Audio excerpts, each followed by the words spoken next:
ang kahayag nga langit nun, ikan sa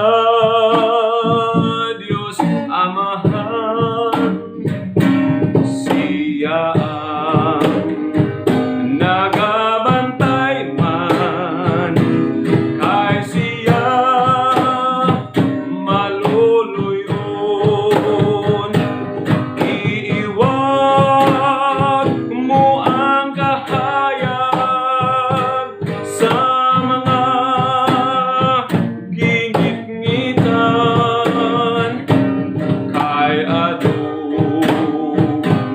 nagpanawag tuod sa kaluwasan.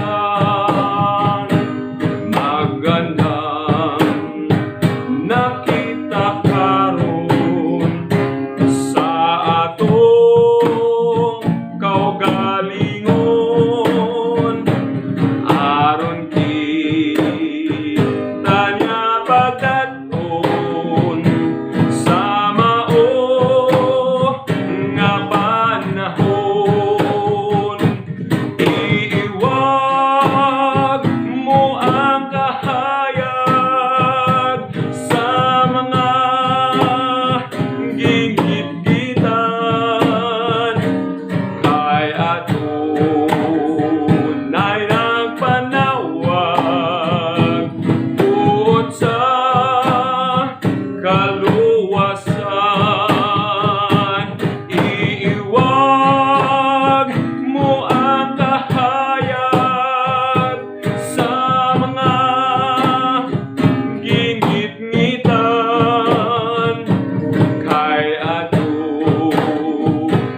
nagpanawag buot sa kaluwasan.